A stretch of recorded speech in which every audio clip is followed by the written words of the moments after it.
100 book पढ़ने की बजाय है एक ही बुक को अगर आप 100 बार पढ़ते हैं तो ये मेरे मन की बात कही था तूने। मैं ये हर बच्चे को ये कहता हूँ, आजकल जो बच्चे भटक रहे हैं ना कि मैं इधर का यूट्यूब देख लूँ, उसके यूट्यूब चैनल पे 1000 आदमी लाइव देख रहे हैं, मैं भी देख लूँ, उसके अच्छा कंटेंट है। ये जो भटकने वाले लोग है ना, वो सक्सेस ही नहीं हो रहे। कंटिन्यूटी इंपॉर्टेंट है। ऐसा नहीं है कि आज 8 घंटे पढ़ लिया, कल 10 घंटे पढ़ लिया और परसों किताब ही नहीं खोली। शिवांगी नर्सिंग एकेडमी के नोट्स जो है वो कंप्लीट है, मतलब ऐसा कुछ नहीं है कि हाँ ये मिस हो रहा है। नमस्कार नर्सिंग ऑफिसर, एक और जबरदस्त इंटरव्यू के साथ आज हमारे साथ मौजूद है शिवांगी परिवार में सिलेक्शन फैक्ट्री में मिस्टर डी के यादव, जिनका हाल ही में जीएमसीएच चंडीगढ़ में सिलेक्शन हुआ है अच्छी रैंक के साथ। ऑल इंडिया 35 रैंक बेटा या 38 है सर, ओबीसी 38 रैंक के साथ इनका सिलेक्शन हुआ। तो डी के बहुत बहुत लाखों लाखों बताइए आपको बेटा, बहुत अच्छी रैंक आई आपकी। Thank you sir, thank you sir. D के अपने बारे में बताइए बेटा, सारा का सारा ही। जी सर, मेरा नाम त्रियश कुमार यादव, डीके यादव, और मैं बिलोंग करता हूँ जयपुर से। पिताजी का नाम श्री भटकरी यादव और वो किसान हैं। और अभी मैं पहले कॉलेज मैंने करी है बीकानेर एसपीएमसी से। जी सर, गवर्नमेंट कॉलेज बीकानेर से। उसके बाद में मैंने यूपीसीए तो ज्वाइन किया, लेकिन फिर कॉन्ट्रैक्ट की जॉब थी तो मज़ा नहीं आया। तो फिर वापस जॉब के साथ में वापस स्टार्ट किया। तो फिर नॉट सेट 4 दिया। नॉट सेट 4 में मेरी ऑल इंडिया रैंक थी 1600।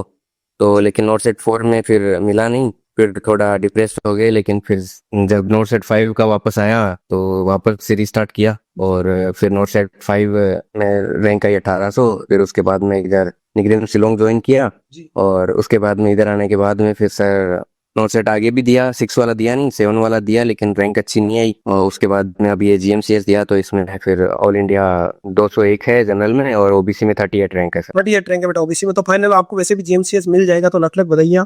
एसईएमसी फिर तो बेटा बहुत स्ट्रगल किया। अच्छा, आप घर के नजदीक आने वाले हो, एसएनए के बारे में किसने बताया बेटा आपको? सर वैसे कोई फ्रेंड है मेरे तो उन्होंने बताया, लेकिन फिर मैंने बात करी वो आपका यूट्यूब पे क्लास से देखी और फिर मेरे को मतलब मैटर अच्छा लगा और मैंने ज्वाइन किया। उसके बाद में फिर क्रैश कोर्स भी ज्वाइन किया और टेस्ट सीरीज भी ज्वाइन करी, तो फिर कंटिन्यू कर रहा तो काफी हेल्प मिली सर। बहुत बढ़िया बेटा। तो अभी आपकी पढ़ने के दौरान क्या स्ट्रेटेजीज रहती थी, और अभी भी जैसे आपने तो आप ताजा ताजा सेलेक्ट हुए और आप तो बेड साइड प्रैक्टिस भी करते हैं, बड़े इस चीज में काम करते हैं, तो आप जो थ्योरी पढ़ी आपने बेड साइड भी डेली देख रहे हो, तो मतलब आपकी पढ़ने की स्ट्रेटेजीज क्या रहती है बेटा? सर स्ट्रेटेजी यही है कि मतलब आप 100 बुक पढ़ने की बजाय है एक ही बुक को अगर आप 100 बार पढ़ते हैं तो ये मेरे मन की बात कही था तूने। मैं ये हर बच्चे को ये कहता हूँ, आजकल जो बच्चे भटक रहे हैं ना कि मैं इधर का यूट्यूब देख लूँ, उसके यूट्यूब चैनल पे 1000 आदमी लाइव देख रहे हैं, मैं भी देख लूँ, उसके अच्छा कंटेंट है। ये जो भटकने वाले लोग है ना, वो सक्सेस ही नहीं हो रहे। वो सक्सेस भी हो रहे तो छोटी मोटी वैकेंसियों में, कॉन्ट्रैक्ट की जॉब में वो सेलेक्ट हो रहे हैं, परमानेंट जॉब में या सेंट्रल गवर्नमेंट जॉब में सेलेक्ट नहीं हो पा रहे जहाँ अच्छी सैलरी। बिल्कुल सर। जी सर,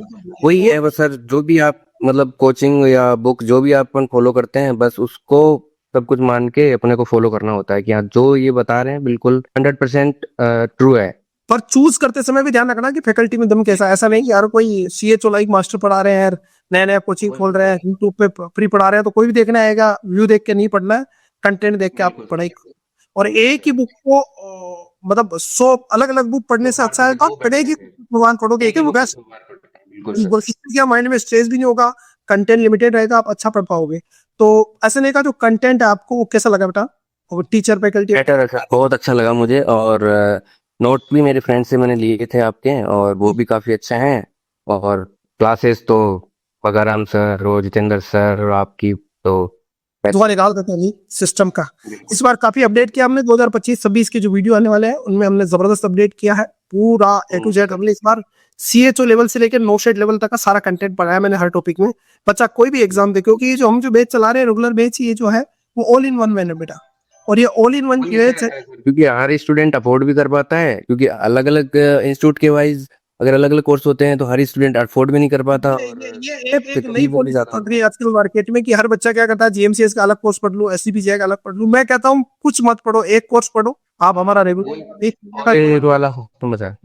बिल्कुल कोई भी बेस आप निकाल सकते हो, क्योंकि नर्सिंग में अलग अलग पेपर नहीं आता, वो सारा कंटेंट एक जैसा ही है, बस आप अच्छा ये बस तो सेम है सबका, बस सेम है बिल्कुल बेटा। तो कंटेंट अच्छा होना चाहिए। बाकी आप खुद की स्ट्रेटेजी जो होती है वो बस एमसीक्यू डेली आपको प्रैक्टिस करनी है और स्टडी जो है रिवीजन और एमसीक्यू, ये दो इम्पोर्टेंट चीजें हैं। जी, रिवीजन कितने समय में कर लेते थे आप? अगर स्टार्टिंग में तो मतलब अगर पूरे नोट्स पढ़ते हैं तो काफी टाइम लगता है, लेकिन मैंने मेरा खुद का मतलब नोट्स इस शॉर्ट नोट्स बना रखे हैं कि जो अपने को जो एग्जाम टाइम में काम आ सके। क्योंकि क्या होता है सर, एग्जाम टाइम में अपन पूरा सिलेबस एक साथ नहीं कर पाते हैं।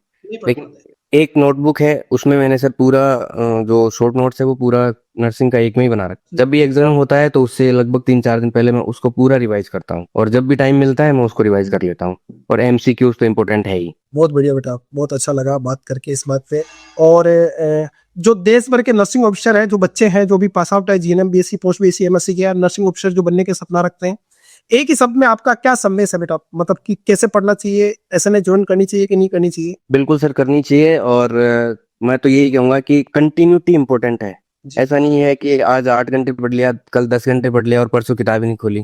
चाहे 2 घंटा 4 घंटा जितना भी पढ़, बट वो रेगुलरली होना चाहिए। और साथ साथ में एमसीक्यू प्रैक्टिस बहुत इंपॉर्टेंट है। जी।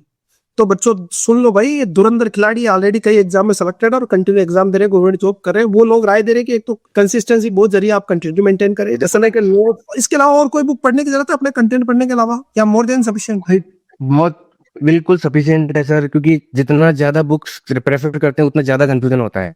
ये बात तो सही है। वही बिल्कुल सर, वही कह रहा हूँ कि जो अपन पढ़ रहे हैं ना उसको 100% ट्रू मान के उसी को बार बार रिवाइज करना है।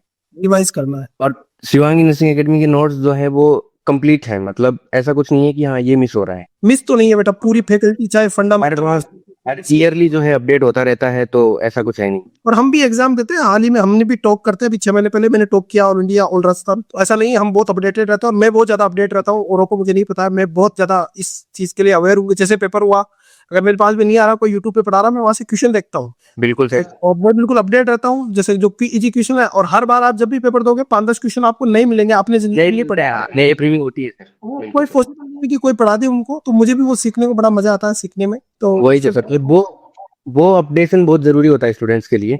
स्टूडेंट्स के लिए, और हम इसलिए पढ़ते थे कि हमारे स्टूडेंट को हम बेटर दे पाए। बिल्कुल सर बिल्कुल। और तो कंटेंट आपको अच्छा लगा, बहुत बहुत धन्यवाद बेटा, और गॉड ब्लेस। ईश्वर आपके सपने पूरे करे, घर आने वाले हैं। और जी सर, अभी इधर ही था, मैं फैमिली साथ में ही थी, और वाइफ और बच्चा भी इधर ही है, तो अब घर के पास में आ जाएंगे तो अच्छा है। और थोड़ा फैमिली रिचुअल्स में मेहनत के साथ साथ में जो है लक भी बहुत जरूरी है अपना। लग भी कर रही है। पर बेटा लग तभी साथ देता है जब आप मेहनत करते हो। अगर आप चीर देते हो, वही भाग्य भी बहादुरों का ही साथ देता है सर। सही बात। बाद में साथ देता बेटा। और अगर आप छोड़ देते ना, और आप कहते ठीक है गोरानी जॉब मिल गई, तो जिंदगी भर वहीं रह जाते आप।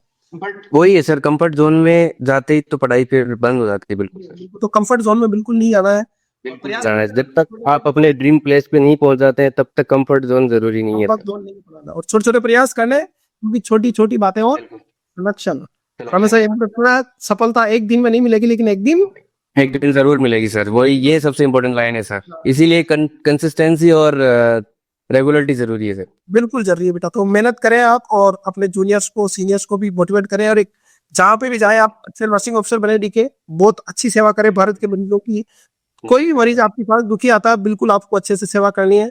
और सबसे बड़ी इंपॉर्टेंट, नर्सिंग प्रोफेशन की ऊंचाई को बनाए रखना है। हम कहीं पे भी जाए तो लोग गर्वान्वित महसूस करें कि हम नर्सिंग ऑफिसर है, इतना अच्छा काम करो, देश के लोगों की सेवा करो। थैंक यू बेटा दी, गॉड ब्लेस यू। अच्छा लगा आपसे बात करके, थैंक यू।